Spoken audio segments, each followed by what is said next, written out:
And now, you're tuned in to RBLR, the home of Tampa Bay's RBLR Sports. Welcome to RBLR Bucs, your go-to spot for all things Tampa Bay Buccaneers. I'm Musab, one of your co-hosts tonight. It's June. You know, the heat's rising, the takes are hotter, and while the offseason might feel like a slow burn, you know we're here to keep things spicy. No deep dives this week. No, we're staying on the surface with some scorching summer thoughts about the league versus the Bucs. And yes, we've got some opinions, some feelings. We're not going to hold back, and neither should you. You already know the drill. You know, comment, let us know how you feel. And even if you're, listening to us afterwards, please do, drop a comment, share your thoughts with us. But hey, shout out to the rest of the RBLR fam as well, holding it down across Tampa Bay. And fellas, we are coming in with some energy. This episode's got a different duo. Think about maybe, Jamel Dean and Zion McCollum locked down, flying around, bringing that speed and swagger, on every snap. So first up, we got Mr. Tyler Vassallo. He is a sharp-eyed analyst, and he's also a writer for the RBLR Buck Squad. So please, guys, do check that out on our website. But, hey, Tyler, it's good to have you. What's got you fired up this summer so far, man, during our off season? So far for the off season, I mean, getting to see the boys back in the red and pewter and the practice jerseys, getting to see Mahomes, getting to see Baker Mayfield in the offense, and getting to see Hassan Reddick finally put on the jersey. I'm sure that was a huge sigh of relief. Wasn't a huge sigh of relief for me, especially after last off season.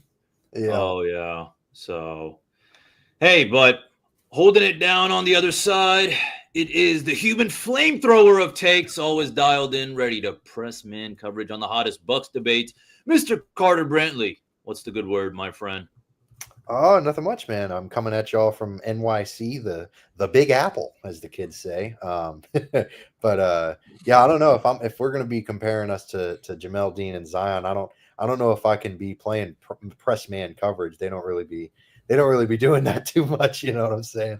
They like to play back and play in zone quite a bit. But yeah, no, like you said, we've got a fun episode today. Very laid back, very just spouting about the rest of the league, like you said. We'll have speaking of duos, some pass catching duos rankings, because there was an RBLR would never publish something like this. Bleacher Report released their top wide receiver duos, and the Bucs were ranked 9th, behind the Falcons, the Commanders, the Cowboys. Like, the Commanders and Cowboys are kind of defensible, but we'll get into all of that. But before we do, I did want to bring up, like you said, like y'all were talking about, Hassan Reddick finally showed up, and that's great.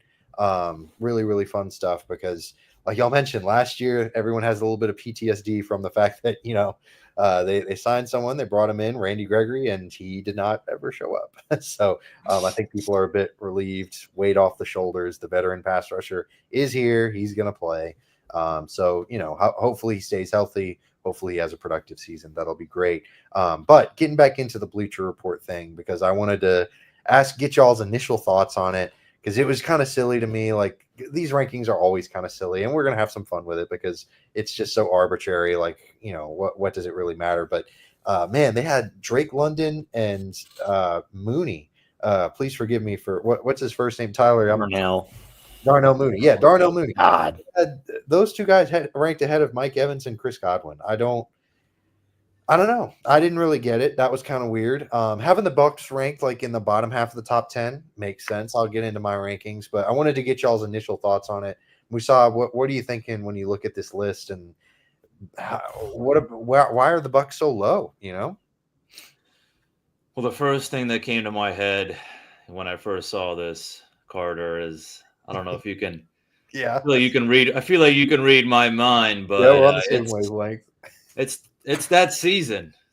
You know what I'm saying? It's the season of the interns, man. That's right. And on the 10th day of intern miss, the Bleacher Report gave to me. But no, on the real though, this is just the Falcons one is interesting. I'm also going to be honest, just because I have my utmost respect for how these guys, perform in college. But we got to hold our horses, throwing in guys like Travis Hunter in the top 10. I'm sorry, and then even I know with I think I see that's probably the only one actually that I see any new. I mean, even some of these new changes, looking at CeeDee Lamb and Pickens, those things. It's like you're looking at based on what happened last year. People like Pickens coming from a whole different organization. So I don't push too much thought into it. With Bucs though at 9, I don't know. That's a little interesting. I can maybe understand because it's looking at this season and could be some concerns with, I guess, Godwin's injury history, which is why they had to bump it down. That's the only reason though. Other than that though, I mean, if we're looking at based on past seasons, yeah, I think the Bucs should be higher. But Tyler, man, what are you thinking? It looks like they put the Bengals at the top of the list and then the Jaguars at the bottom of the list, and they picked every wide receiver duo left in the NFC playoffs, or at least in the NFC playoff picture. Right. I literally just went and double checked. It's all NFC teams except for the Brian Thomas and Travis Hunter wide receiver duo, which we haven't seen play together, obviously. And then the most expensive wide receiver duo of all time, which is interesting because, like, from a team building standpoint, it hasn't worked out for them. They had no defense last year whatsoever to speak of. So, like, yeah, it's a cool duo. I think it's the best duo in the league, if not top 2. So it's definitely an interesting list. But yeah, like Musab was saying, we're deep in the offseason now, baby. Yeah. It's that time of year. Yeah, I mean, this is what we're talking about because, like, what else, what else is going on in football, right? You got, like you said, it's the attack of the interns. You've heard of the attack of the clones, but next week it'll be ranking the nickel corners on every team. Oh gosh. Oh my goodness. I dread that. But yes, I believe that is going to be a future topic. But yeah, I don't know. It's a weird list. I didn't really get it. Like you said, we saw the Hunter Thomas thing, including a rookie. I'm pretty high on Travis Hunter. He could be a great player, but yeah, basing the performance off of college is a bit odd. And Brian Thomas Jr., great. I love Brian Thomas Jr. Obviously, LSU guy. He was elite last year. One of the best wide receivers in football last year. Just ridiculous stuff. But yeah, I don't know. It was definitely a weird list. But we'll get into our list just because, hey, if we're going to critique the list, we might as well respond with our own, right? So I'll start it off. I went 1 Bengals, like that's pretty cut and dry. But this list, sorry, I should have included the rules before we get into it, but we're doing pass catching duos instead of wide receivers. So this is just like wide receiver and tight end or wide receiver and running back. There's not really any of that except for the 49ers, but I'll get to that. But anyways, I went Bengals because Jamar Chase, T. Higgins, that's insane. Like, that's pretty obvious. Number 2, Eagles. I went A.J. Brown, Devontae Smith, pretty easy. And then number 3, I went Lions. I thought, trying to mix it up. I got Amon-Ra St. Brown and Sam Laporta in there. I know that Laporta was a bit banged up last year, but his rookie season was just otherworldly. Like, he's been an outstanding tight end. And Amon-Ra St. Brown, one of the best slot wide receivers, if not the best slot wide receiver in the NFL. He's just on another level. And then number 4, I went Vikings. I know Justin Jefferson. He's a god. He's the best wide receiver in football.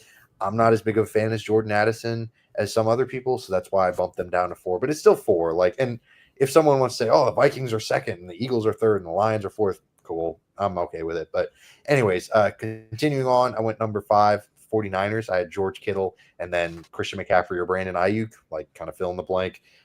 Those 2 of those 3 guys are really, really stinking good. I know they're getting a little long in the tooth. The injury concerns, injury history, a big deal, but they're really good. And then number 6, I went the Rams because Devontae Adams and Puka Nacua. I think Puka Nacua has a legitimate claim to being the 2nd best wide receiver in the NFL. I know that's kind of a bold take, but he is just so stinking good. He is really, really good. And then you give him Devontae Adams, a seasoned veteran, still a very good wide receiver, but he'll teach him some things. I think that's going to be a lot of fun. And then number 7, finally get to the Bucs. Obviously, it's the Bucs. No reason to expand on that. But then I went to number 8, and I went with the Ravens. Zay Flowers and Mark Andrews are both really, really good. I know Andrews had that drop. Everyone likes to hate on him, and I get it, but he's still a really good tight end. Number 9, I went Commanders, Deebo Samuel and Terry McLaurin. That's a really fun duo. I don't know that Deebo is going to be as good as he has been, but he'll still be really good with Yak. He'll still be really dangerous after the catch. And then number 10, I went George Pickens and CeeDee Lamb. I think they're both really, really talented wide receivers. I don't know how they work together. I don't know if Dak can stay healthy, but if that all meshes, it could be a really dangerous offense. So that's my list. Yeah, I hope y'all enjoyed it. But Tyler, I wanted to throw it back to you, man. Who are your top 10 pass catching duos if you had to just go in kind of blind ranking, if you will? Yeah, I actually added some outside looking ins. I think that Travis Hunter and Brian Thomas kind of deserve that outside looking in just because like Travis Hunter has not played a snap in the NFL yet. Yeah, absolutely. I am a little skeptical about how his wide receiver game translates to the NFL. For sure. Just as the skeptic that I am.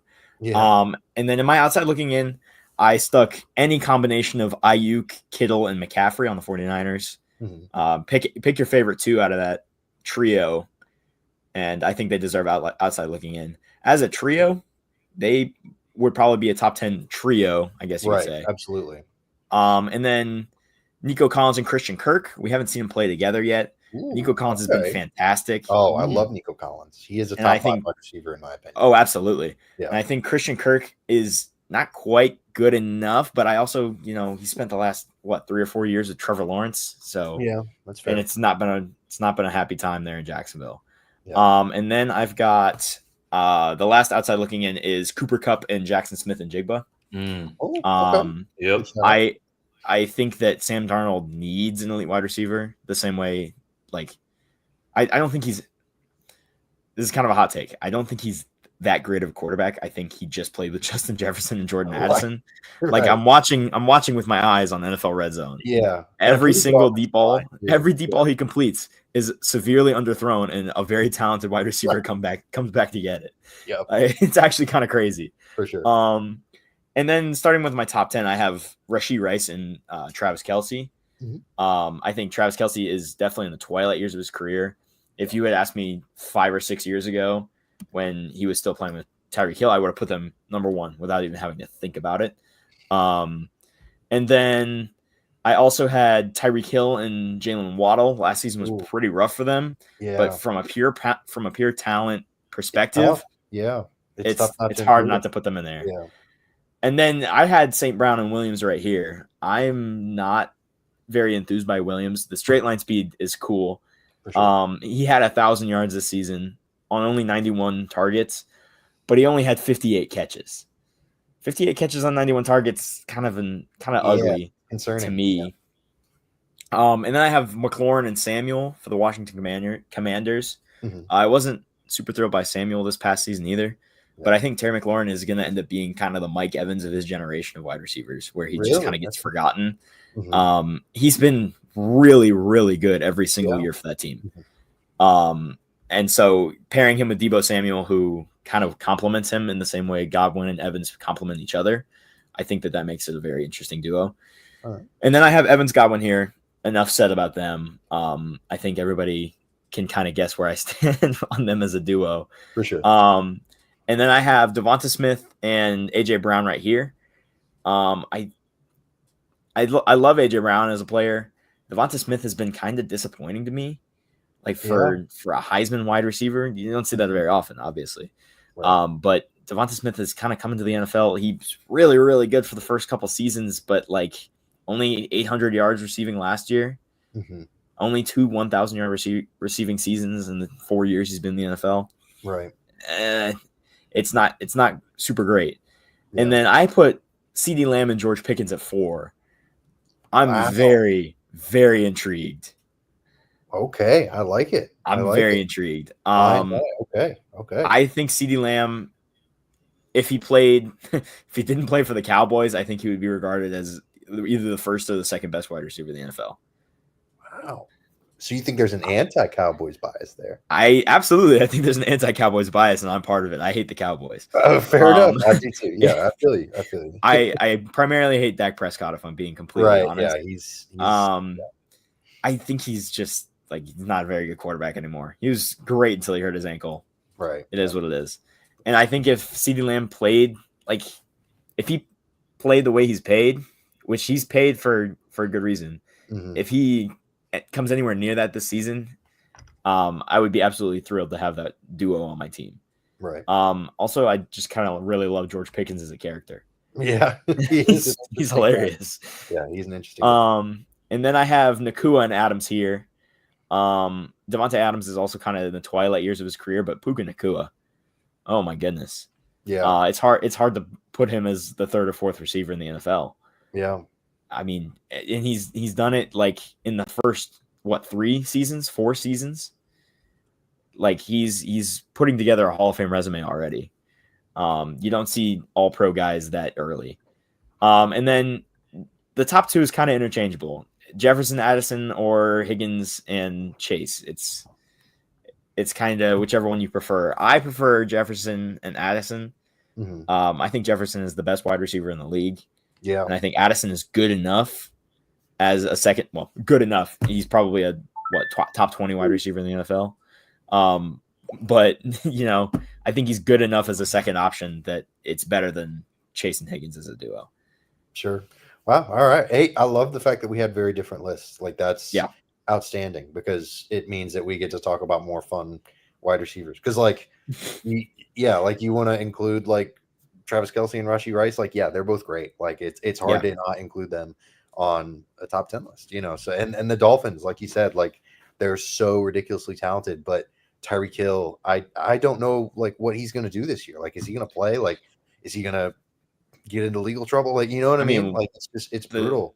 The Dolphins are just in a tough spot, huh? Yeah, they really are. Because they got Jalen Ramsey as well. Is he gonna play? Yeah, I don't know. Miami's in a weird spot, but yeah, I love it. I love that we have very different lists. That's the whole point of this. And Mr. Tariq, to take us home for this top 10 wide receiver pass catching duos, who you got? What are your rankings? Yeah, well, you know me, I'm an advocate for diversity, so yeah, be it'll be it's gonna be a little bit different. So number one, I'm gonna go Jamar Chase, T. Higgins. Number two, though, I'm actually gonna go AJ Brown, Devontae Smith. I just think that they're an absolute dominant duo under Jalen Hurts.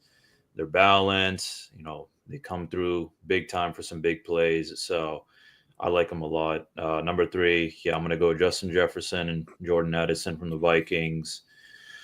Number four, I'm actually, thinking about it a little bit now. I'm actually going to be rocking with Puka Nakua and Devontae Adams. Ooh, I like it. Number four, I feel like, Nakua absolutely. He had an absolute rookie breakout, season, and you got a veteran like Devontae Adams. So, I love what I've seen so far from Puka Nakua, and hey, fingers crossed, things work well for Devontae Adams. Number six, I'm gonna go Amon-Ra, St. Brown, and Jamison Williams from the Lions. Just again, young duo, and I feel like they definitely got more in the tank, especially this upcoming season. What was that, number six? Yeah.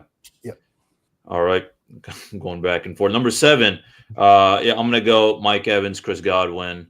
I got him down here. I would have had him a little bit higher, but I feel like I don't mean to sound like a pessimist, but something's in the air just because of the Godwin injury history, and then you got Igbuka. I'm not going to be an idiot and be like, oh, it's going to be like an iconic trio with Igbuka, Godwin, and Evans. I'm going to hold my horses with that. But so that was number seven. Number eight, I'm going to go Terry McLaurin and Deebo Samuel. McLaurin has been very consistent. I think Deebo comes through big time, and I feel like, again, it's going to be a great year for Jaden Daniels, running and throwing. Number nine, I actually had oh my God, I totally skipped. No wonder I was going back and forth. So let's I'm so. Oh man, I'm so sorry. Hey, we're gonna squeeze in. So let's bump down everyone after. Let's go number 4. Yeah, because I want Zay Flowers and Mark Andrews in there. I was so hard headed on the wide receiver duo going on here that we got to throw in some tight end love. For sure. So I'm gonna throw in Zay Flowers and Mark Andrews. I just feel like it's a really unique wide receiver tight end threat. Mm-hmm. So I know it's kind of spicy, but so I guess that leaves me with number 10 because I forgot about them. Wow, I just completely screwed up everything. But number 10, hey, I want to give some love to the West Coast. I got Jackson Smith, Jigba, and Cooper Kupp from the Seattle Seahawks. I feel like that's just something's cooking for them. That's why I got them number 10. I mean, I feel like, as Tyler said, Darnold needs someone like Cooper Kupp, and you got this fresh and intriguing kind of guy like Jackson Smith and Jigba. So, I mean, you can definitely throw in some more guys in there. Tyler, I mean, I really love the guys that you mentioned as well that I didn't. So it's all going to come down to, what goes on with injuries, things like offensive line, quarterback, because it can all change if, you got a backup or a couple of backups in there. So, yeah. DK Metcalf and George Pickens would have been a crazy duo if Pickens didn't get traded. That's what I'm thinking about. Yeah, that would have been something about that Steelers organization, especially after they got Rodgers. It was a little fishy. It just made sense as to why Pickens said toodles. Yeah. Yeah, you can only have 2 crazy people in the room, right? You can't have the third. Yeah. So Rodgers Metcalf and Rodgers, they're at their quota for crazy people. Yeah, for sure. Yeah, I'm with you. Great list, guys. Those were fantastic. I love the shout outs of the various different wide receivers because the NFL just has so many talented playmakers right now. Like we're really in a beautiful era, like in terms of just like guys that can get open, guys that can make plays with the ball in their hands, and guys that can just like make ridiculous catches. And it's just so much fun to watch these guys go out there.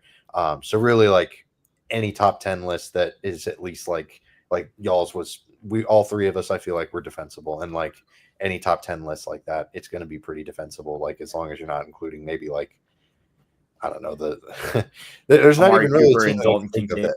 The Titans, maybe, I guess, would be like a silly one. Like the Saints, maybe, I guess. The Panthers. I couldn't tell you a Titans wide receiver outside of Tyler Lockett. I think, is Calvin Ridley still there? I think maybe. Is he? Yeah, I don't know. I don't even know. But I don't know. It's an interesting exercise because it forces you to think about other teams, and obviously the Bucs do have one of the best wide receiver duos in the NFL, but at their advanced age, like how high can you rank them? And I think all 3 of us were kind of in that bottom 3 tier in terms of top 10, and I think that's pretty accurate. So yeah, it was an interesting exercise. But if you're looking for the Bengals or the Vikings or the Eagles, whoever your top wide receiver pass catching room is, if you're going to look for an upgrade for your wardrobe that's of that caliber, definitely head to shop.rblrsports.com. Look at Mr. Tariq. He's repping it. He's got it. Sure. Anything Tampa Bay sports related, we've got you covered. So definitely head on over there. Check it out. If you're looking for some midsummer splash, some midsummer upgrade, go to the beach, or maybe you're just going to hang out. Definitely head there. We've got hats, we've got shirts, we've got all kinds of gear. So we'll give you a promo code as well, Cannon, CANNONS. Type that in, get 10% off your entire order. Definitely head there and check it out. All right, so this second half of the episode, we're still doing rankings because this is just a fun little rankings episode. We might keep doing this, go around position by position, try to figure out who we think the best in the NFL are because, hey, it's fun. It's the offseason. Unfortunately, there's not a lot of Bucs news to talk about. It feels like First Take. Yeah, I know, right? Like it's very much anti what I'm usually about, but at the same time, like gotta pay the bills, right? Like that's why ESPN does it. They gotta, they gotta get those clips. That's funny, They gotta get Stephen A. Smith on there and start yelling about why Lamar Jackson's overrated. I don't know what Stephen A. Smith thinks about Lamar Jackson, but anyways, so we'll get into it. We'll get into our top 10 quarterbacks. That's where we're starting because it's kind of the most fun position. Maybe not in the top 4. The top 4, in my opinion, are kind of solidified, but after that, it gets really interesting. But Tyler, I wanted to start with you first. Give us your top 10 quarterbacks and who you got. Yeah, the top 4 is, I would say, probably one or two steps above the rest. Yeah. I would have said that it's the top one and then the top three before this past season. Right. Because Mahomes had just been playing on another level. But this season, he looked a little more human. So I would say it's now a top 4 instead of a 1+3. And so now it's kind of whatever order you prefer with the 4. Yeah. Right. Right. Personally, I think Allen and Jackson deserve to be 1 and 2. I like it. I would put Lamar Jackson first. I think that I love it.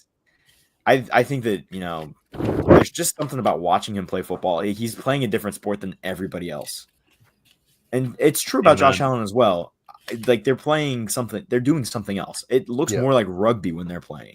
Right. Just the downhill running for both of those quarterbacks turns it into a wholly separate sport. And you don't really see it with other mobile quarterbacks in the league outside of maybe Jaden Daniels, who it kind of turned into that for him last season. But even like Jalen Hurts, I think of as mobile, doesn't play mobile quarterback that way. Yeah. And Josh Allen did at the beginning of his career, but neither of them have struggled the way that you expect mobile quarterbacks do when they're tasked with throwing the ball downfield, throwing to the sidelines. They don't have any of the arm strength issues. Right. So I think that they're 1 and 2.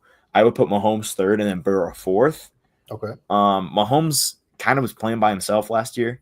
Yeah. He was playing with a bunch of walk-ons. Right. But he was still performing at like the highest level in the NFL. He wasn't a particularly great quarterback statistically. It's hard to not put him anywhere near the top. Yeah. Just like he doesn't play as a mobile quarterback, but he's also playing a different sport. Yes. Absolutely. But he wasn't even playing that sport last year. He was playing the Brady game of checking it down, taking the short options, because teams have absolutely taken away the top of the offense for him. Yeah. And he was still winning. He was still playing winning football, playing the way he doesn't want to. Right. And then Burrow, I mean, I hate to say it, but the guy has aura. It's hard to hate the guy. He is probably one of the more likable quarterbacks in the NFL. But on top of that, he's really good at football. Yeah, he's insane. he's ridiculously good. Yeah. I wouldn't necessarily put him with the other 3 in terms of talent, but in terms of production, he's right there with them. For sure. Which is kind of shocking. But when you also look at the weapons that he's had, Jamar Chase, T. Higgins, Tyler Boyd at one point, and Joe Mixon even, he's cut out of a nice chunk for himself in the NFL when nobody was really giving him a shot, even in college. Right. After that top 4, it gets interesting. I personally will put Baker Mayfield as that 5th guy in the top 5. Wow. I'm willing to say it. And it's not even because Where's I'm a Bucs Zach? fan. I know. Zach it's not even it's not even because I'm a Bucs fan. Maybe it's because I'm sitting in Zach's chair today. Right. But something is speaking to my soul. Baker Mayfield, he is the gunslinger's gunslinger right now in the NFL. It's like the spirit of Brett Favre has taken over him. Hopefully that doesn't last much longer. Right. As he did lead the league in interceptions last season. Yeah. Right. But he also he posted the highest yardage rating, the highest yardage total for his entire career. He had the most rushing yards of his career. He had the most rushing yards for any Bucs quarterback outside of Steve Young. Oh man. And he's taken us past the wild card round, to the wild card round in the 2 seasons he's been here. He has been the most statistically significant quarterback for the Bucs since Tom Brady. I mean, he's been the only one since Tom Brady. Right. But outside of Tom Brady, it's him. And, Jameis Winston, if you take away 25 interceptions. But Baker had one of the highest quarterback ratings in the NFL last season, despite the interceptions. He was second or third in completion percentage as well. And he was in the top 5 in touchdowns. So putting him in the top 5 doesn't even seem crazy to me. It would seem crazy not to, quite honestly. Wow. I love it. And then outside of that, I would put some combination of Jared Goff and Jalen Hurts and Jaden Daniels. These are guys who, at the current moment, are very good in their role. I think Jalen Hurts has potential to break outside of that and be the superstar quarterback, but he's kind of struggled to do that. He has his moments. At one point, he had like the most turnovers over a 16-game stretch, starting last season. Mhm. And Jared Goff has been very good for the Lions. Maybe it's just me looking at the past and thinking like Jared Goff is a game manager still. He's very good for the Lions. I just think back to those Rams days where he Right. was just kind of a Kinda point and shoot quarterback in a McVay system. So Yeah. maybe he does suffer from that. He had a very similar season to Mayfield this season though. Mm-hmm. So that is definitely interesting. And then like Matt Stafford, I would throw in here towards the end of the top 10. And then Jordan Love, who had like led the league in EPA per play this season, didn't he? Yeah, he was insane. He added the most points per play for his team. Mm-hmm. And then if you really want to get to the outside looking in, it's CJ Stroud for me. It's Justin Herbert. It's Trevor Lawrence. These are guys that I need to see just a little bit more from them. CJ Stroud had a rough sophomore season. Justin Herbert is like the all-time leader in hypotheticals for an NFL quarterback. Yeah. And Trevor Lawrence was like football Jesus for a moment. Yeah. And now he is just kind of a mid-tier quarterback. And I would really like to see him be good this season. Yeah. Yeah, I love it. I love that. Like I took a very different, well, I don't want to say very different because the top 4 is still the top 4, but the rest of my list is a bit different than that. But yeah, I love it. I definitely enjoyed that we have very different opinions on Justin Herbert. Like I am much higher on Justin Herbert than you are, but I don't know. We'll get into my list soon enough. But Mr. Tariq, I wanted to get your top 10 quarterbacks first, though. Who you got? Yes, sir. So number 1, I'm kind of going 1-2, but I love the guy too much to put him at number 2. I'm going Lamar Jackson number 1. I mean, Heck yeah. Again, I've said this at least 3 or 4 times on this show. I've seen the guy since 2016 when he cooked up FSU. And oh my God, it's just, and then, he came into the league. People were already hating on him, telling him to play like wide receiver or running back or something. And I mean, he has done nothing but just shut the haters up and just, oh my God, absolute. I think just iconic dual threat quarterback. Josh Allen, again, just 2024 MVP. I mean, how do you put him after 1-2? So just super efficient, absolute dog. This is where it gets a little interesting. I want to give respect to Patty Mahomes, but I'm going to put him actually at number 4. I got Joe Burrow at number 3. I love it. Yes, Musa. I like Joe Burrow. He's an absolute dog. He just put him lower. Been through his own. It's just the Bengals are just kind of just a weird organization in my eyes. Oh, they're going through a mess. Yeah. So for that reason, it's just like I feel like you just feel bad for the guy. I'm only gonna put Mahomes in at number 4 just because he's Mahomes. I guess it's more kind of like out of respect, but I'm not that sold because I feel like the future is Mr. Jaden Daniels, who I have at number 5. Just, oh my God. I love the kid. He reminds me of like Lamar Jackson 2.0 and what he has done with this Commanders organization in his rookie year. It also puts a smile on my face that everyone was squirting about Caleb Williams, but Caleb Williams walked so Jaden Daniels could fly. You know what I'm saying? So, number 6, we're gonna go for our boy, Mr. Baker Mayfield. I don't know what else to say. I mean, he's been playing absolutely amazing, best season since his pre-Ram days. Other than Brady, I mean, I got him as number 2. Just because, Winston did a lot of great things for us, but, Winston's those like straight A students with like 25 DUIs. So you just be like, I'll take the straight B student and just, give him the acceptance letter. So, yeah. Jameis Winston is the student with a 2.0 and he has like a 1500 SAT. Yeah, that are just like absolute brilliant genius mind, but has the attitude or the behavior of like a 4-year-old with a tantrum. Anyways, we're gonna leave Jameis alone. After number 6, this is where it gets a little kind of like, okay, kind of like with you, Tyler. I want to give a shout out to Jalen Hurts, and also CJ Stroud. I feel like is up there. I'm feeling optimistic again. Look, he's young. He had a stellar rookie season. Regressed in 2024, but he's got upside for sure. Yeah, as you said, Tyler, I want to see something from him more. So that was like 7, 8. Yeah, so I go 7, Jalen Hurts, 8. Yeah, I'll go CJ Stroud. 9, I'll go Brock Purdy. I just like the guy just because of his history. He's Mr. Irrelevant and what he's done. I think he is, excelling, so far in Shanahan's playbook. So trustworthy guy as well, for what it's worth. And last but not least, I'm gonna go Jordan Love. I like it. Again, just absolute, dog, young guy. These guys, Jordan Love, Brock Purdy, Jaden Daniels. I mean, these guys are the future. Lamar Jackson, Josh Allen, they already are paving their way. You know what I'm saying? So, this new class of, young quarterbacks, they're looking real good. I know I didn't mention Justin Herbert.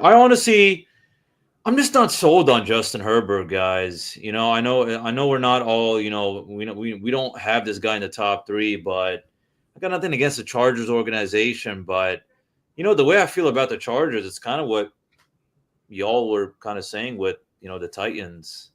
I don't know. I kind of just forgot about him a little bit, Yeah.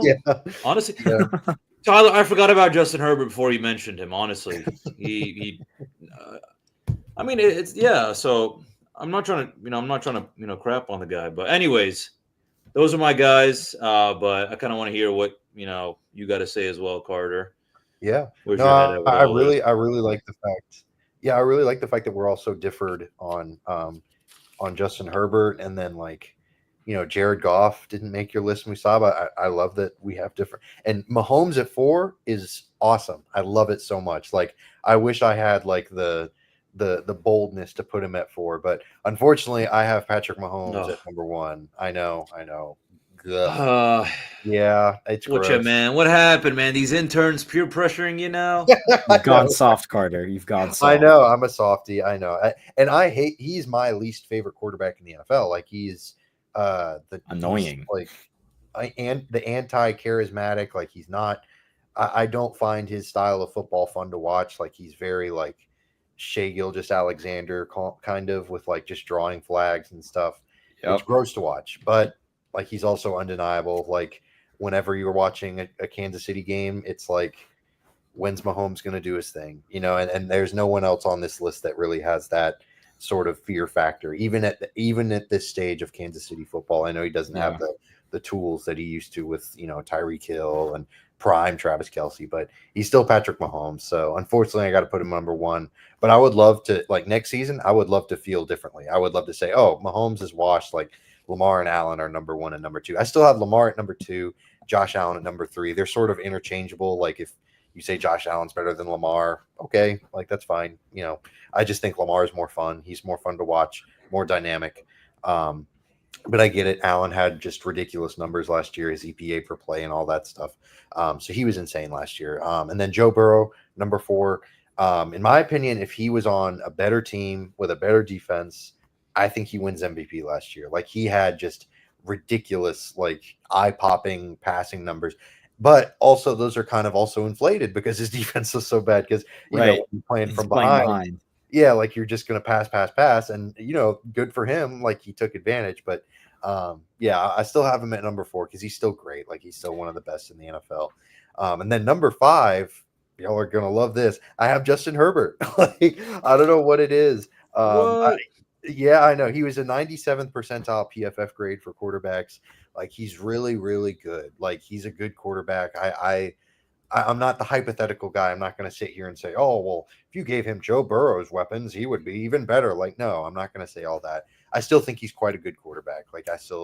I'm a big believer in Justin Herbert, for better or for worse. I know that the Chargers have kind of not done the best job of surrounding him with weapons. Quentin Johnson, it's not exactly worked out, but I don't know. It's still like he's still great. Like you listen to like Peyton Manning released his list of top 5 quarterbacks, and it was basically that. Like it was Mahomes, Lamar, Allen, Burrow, and Herbert. I don't remember what order it was, but if Peyton Manning thinks you're great, if Pro Football Focus thinks you're great, maybe there's some agreement between the traditionalists and the advanced analytics or whatever you want to call them. So if there's that, then I'm going to be pretty high on him.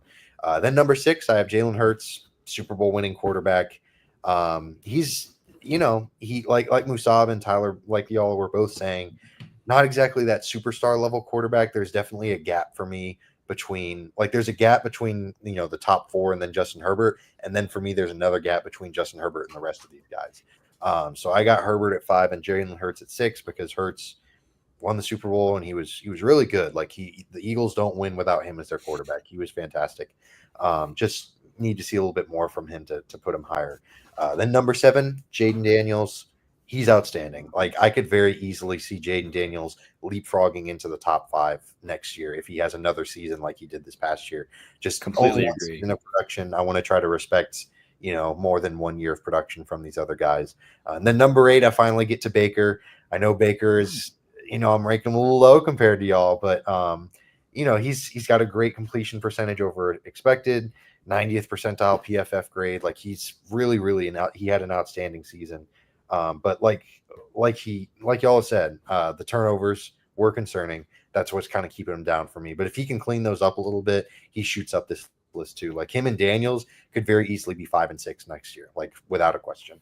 And then number 9, I got Jared Goff. He's got another great completion percentage over expected, but how to separate his production versus playing behind an awesome offensive line and having Sam Laporta and Jameson Williams and Amon-Ra St. Brown and Jahmyr Gibbs and an amazing play caller. Like, how do you separate all those things? I don't know. It's a really hard thing to do. He's still really good though. Like he's very good at what he does. He's just not asked to do nearly as much as some of these other quarterbacks on this list. Yep. Number 10, I've got Jordan Love, elite EPA per drop back. I know he looked awful against the Eagles in the playoffs, but so did everyone. Like the Eagles defense, probably one of the best of this century. Like I know the Broncos from that Super Bowl run is number 1. The Eagles defense, not that far behind. Like really, really good stuff from them last year. So for him to go on the road in the snow to struggle against like the Eagles in a playoff game, not really surprising. Like I don't know that there's any other quarterback in the NFL that would have had much success against that Eagles defense, especially with Jordan Love's offensive weapons. They're not, they have a bunch of wide receiver 2s and 3s. They don't really have an elite first target for him, which can be tough for game planning as well as him. So yeah, that's my list. I really enjoyed this exercise. I don't know about y'all, but I thought this was a lot of fun. I think we're going to do another position ranking next week. We're nearing the end of our episode, in case you couldn't tell. But we might do running backs next week. I don't know. We'll see. We'll pit around some ideas. But hopefully Zach Blaine will be back so we can get this Tyler guy off the screen. I mean, geez Louise. No, thank you so much for joining us, Tyler. We really appreciate it. And thank you, of course, to Musab, as always, making my life easy as a co-host. So did Tyler, Thanks to all our listeners and to all the people that tuned in. If you like what you heard, give us a like, give us a subscribe or a follow. Definitely keep up with us.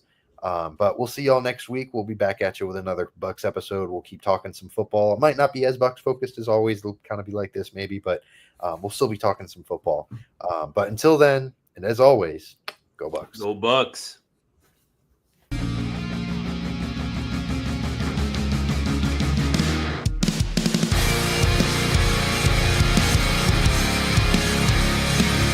Thank you for tuning into this presentation by RBLR Sports. On your way out of the stadium, please remember to like and subscribe.